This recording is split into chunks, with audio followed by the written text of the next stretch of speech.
maling, kena maling di bandar si maling itu. Sampai terjadi perkelahian antara kita sebidang harta, timpal maling segin maling harta. Terjadi perkelahian. Apakah kita terbunuh atau malingnya terbunuh? Apabila kita bisa terbunuh, apakah kita jadi mati syahid atau tidak? Atau lamun kita membunuh, apakah ia akan mendapatkan inayat? Dan itu ukur ya. Senjata si budaya itu jadi ukuran. Apakah senjata si budaya itu lebih belo daripada senjata maling? Atau senjata maling itu lebih belo? Atau bobot lah? Bobot daripada senjata itu. Ini jangan lebih belo. Lagu bareng boleh jadi ia lebih canggih. Ini lebih belo. Ia misalnya kita ngadu pedang, ia ngadu pistol. Atau kita ngadu pedang, ia ngadu golok. Goloknya kunci. Pedang itu belo. Lalu dari segi bobotnya, apabila terguna yang menebas, pedangnya dia putih dibeli pengaruhnya. Lalu lamun goloknya guna yang untuk menebas lebih berat, karena yang ada pertimbangan dari segi syariat pertimbangan. Nah, lamun lebih belo pedang si gunayang ke si ite, sementara maling no ia kuntian pedangnya berian endah, konggolan endah, andik temate ia bau dosa. Karena kebiluang pedang si budaya. Namun itu mati sesep karena kebiluang pedang si budaya. Lalu sampai jadi di dalam soal mengenai saudara Rasulullah SAW, mamata duna malihi pawasaidu, dia dah gampang. Saya mati karena membela hartanya, termasuk mati syahid. Dia gampang. Karena apa? Terperiksa dulu para sebelum pandang sebudaya. Era di hari kiamat kita kenal. Anda mati tadi lain. Yang malik badan kaji kesukaan. Ya Allah. Memang yang malik berbandar sampai di subur. Daripada mesin. Lalu berpedang sebudaya. Tapi tak insya Allah. Perbandingan. Dibiluangkan pedang. Berarti dalam bilang pedang Anda zalimin malik. Itulah ukuran. Ini sampai teliti Allah Subhanahu Wa Taala dalam soal mungkin utang dalam artian si paham ini kan utang harta doang, lalu termasuk masih utang lain isi dalam berbentuk zaliman. Walal muhaddits memang sunnah, artinya sunnah kunjungin telu marantang umum atiyah isi muntungan di jalan Rasulullah SAW. Walau alam, kemana?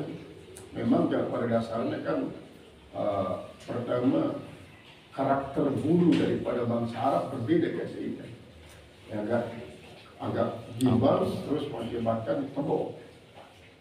Kemungkinan besar melalui perkunjungan ini anti lembu berada di seluruh pangkal bulu kulit pangkal bulu kulit otak adapun karakter bulu bangsa Cina kan berbeda. Lalu dari potensi untuk menangkap ini sangat jarang. Ialah tergantung daripada karakter bulu. Jadi tidak keseluruhannya sudah kekunjungan.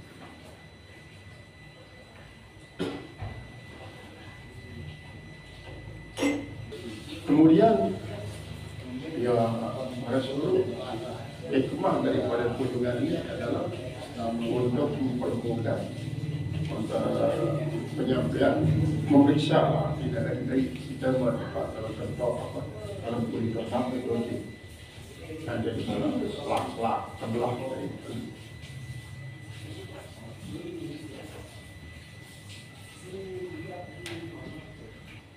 Ara tokoh muslim karena Nasir Hamid Abuzid pemikiran itu adalah Al-Quran adalah buat budaya kan.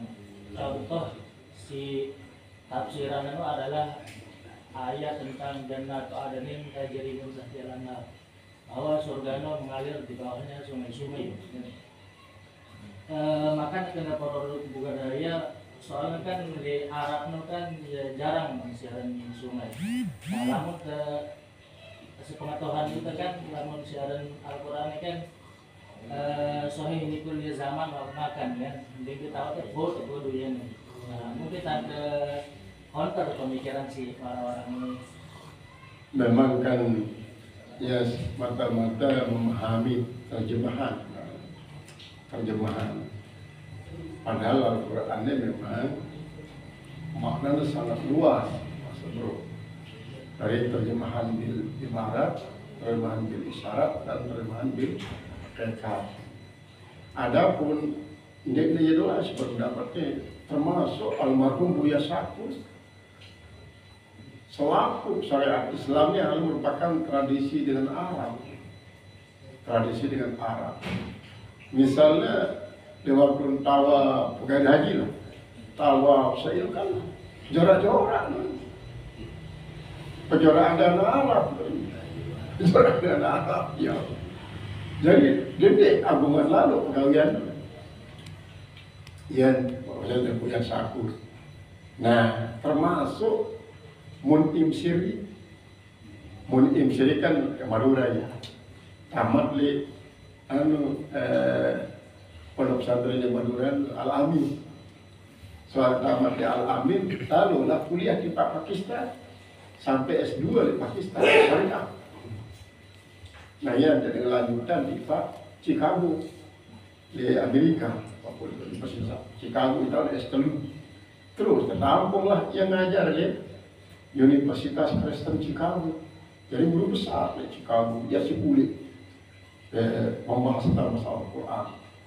Termasuk pendapat dia menyitir pendapat daripada Mahmud Saltut timpal Mirza Ghulam Ahmad. Sina menafsirkan bahwa memang Isa itulah yang disalib, bukan orang yang lain. Kalau dalam Al-Quran, wa ma qataluhu wa ma salabuhu walakin syubbiha lahu. Ndek na termati, ndek na tersalib, lalu si kepada yang dua namarakan Isa. Nah, lalu kok Mirza Ghulam Ahmad mengatakan, iya wah Isa si termati, iya si salib lo Isa. Nah, ialah sih termasuk pemahaman daripada teolog Nasrani, teolog Kristen mengatakan Isa si salib. Sementara di dalam Al-Quran kan sampai dikomentari bahwa ayat ini tanpa ditafsirkan pun selaku dengan paham bahwa si salib terbunuh dia Isa, lalu si kepada yang dua nama Nabi Isa sampai dibuktikan dengan sejarah membuktikan bahwa Judas Askariot dia isi terbunuh dan tersalib. Sementara Nabi Isa angkat ini mutawafika wa rafiuka ilahiyan. Aku ini menyempurnakan tugasnya untuk babak pertama ini, kemudian diangkat. Nah, apabila narak semacam penafsiran ini memang harus kembali kepada tafsir muktabar. Karena apa Fasar Al-Quran bira'yihi Pakhata'a wa in saham. Saya menafsirkan Al-Quran dengan pendapat Mesya, pakat akhta'a, salah ya, itu salah. Wa in saham, sekalipun itu artinya ia langsung subul dengan pendapat dia, penafsirannya. Dia dua kita penafsiran daripada ulama lain. Saat dia yang perbandingan penafsiran ini secara pribadi kerja ulama lainnya daripada sah. Lalu tetap tanggung salah. Kemudian apa? Karena dia berpijak. Dia berpijak ini berangkat dengan penafsiran si sahih. Dia berangkat dengan penafsiran si mutabar. Maka salah ya si menafsirkan. Nah, lalu tradisi daripada mufassir harus kita dulu penafsiran ulama lain. Nah, baru dia sekedar nempongin lah Jadi ungkapan dulu tafsiran daripada penafsiran ulama si lain, terus yang mau mengomentari, ya apakah komentarannya lebih banyak dalam arti dijelasan makna daripada tafsiran ulama ini, penjelasan si iya. Jadi si tafsiran adalah tafsiran ulama, dia tafsiran Al-Quran. Maka ya dia berbahasa saya Yasin saya Ismail Yamani dalam kitab usul tafsir itu yang rumu terjematul Quran bigairi logatil Arabiyah. Haram menerjemahkan Al-Quran namun diterjemahkan ke bahasa Arab. Ambil terjemahan dalam bahasa Arab. Berarti ngumpe tanda tidak haram. Maka si terjemahan adalah tafsiran terjemahan. Menerjemahkan Al-Quran terjemahan daripada tafsiran. Dia ada menerjemahkan kalimat-kalimat Arab, ayat-ayat yang dia terjemahan langsung. Maka si tafsiran adalah tafsir daripada tafsir si duluan. Baru berkembang. Lamun dia menafsirkan tafsir juluan berarti monoton. Maka apalagi mana sebelum menciptakan penafsiran besar. Banyak kan mereka ini menafsirkan Al-Quran tanpa menengok tafsir daripada ulama-ulama tafsir yang mutabar. Banyak, termasuk malah sebelum. Jadi mengatakan bahwa Al-Quran adalah merupakan konsep budaya. Nah, konsep budaya sehingga anggaplah bahwa Al-Quran ini adalah kitab biasa lah, buku-buku biasa, hanya mengungkap suara siaparan.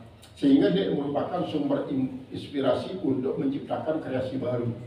Nah yang para sebelum jannatin tajri min tahtihal anhar di Indonesia penuh jannatin tajri termasuk puncak. Memang hotel-hotel puncak indah-indah mewah, di bawah kolam renang, di bawah kolam renang pokok asal di jernih. Di Malang termasuk di Batu. Hampir pada Marah Puncak. Di atasnya hotel-hotel. Kemudian di bawah kolam renang. Di bawah kolam renang. Jadi ini ada konsep. Cuma adalah pernyataan. Siapa merupakan konsep. Pernyataan syarat di dunia. Lalu berbeda. Maka kali Mekah di darat koko. Di darat kolam renang. Saya waktu di Al-Quran. Di darat kolam renang. Segera pun jauh dengan Madinah. Jauh dengan Mekah.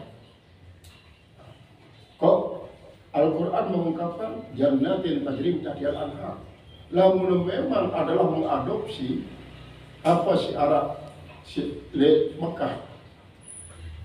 Dia menggambarkan tentang gambaran surga si era. Maka berarti harus diungkap adalah jibalun tajriha siharun. Gunung-gunung di bawahnya padang pasir. Harus. Kemudian wapis sihari sahraun. Dan pada padang pasir itu ada batu-batu besar. Wa khulala sahra'i ibilun. Dan di celah-celah batu-batu besar itu ada unta-unta. Harus gambar. Lamun hanya sekedar konsep daripada budaya. Aku malah sebelum karena memang ialah termasuk tantangan bagi para hafiz, para mufassirin untuk memberikan pencerahan pada dia. Jadi Imsir ini justru tekan terian si Rudin kan masih kuliah di Mesir. Kantor. Jadi untuk meluruskan paham. Memang kan Nurudin Imsir ini belajar tafsir oleh para orientalis. Islamologi secara Universitas Chicago. Nah iya sih jauh lebih itu. Mantap pantas si Dr. Menham.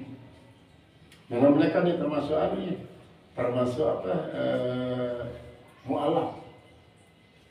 Bagus pemikirannya. Jadi pemikirannya adalah berdasarkan fakta-fakta sejarah. Fakta sejarah. Sampai banyak beberapa kalimat di dalam Al-Quran galina sumber.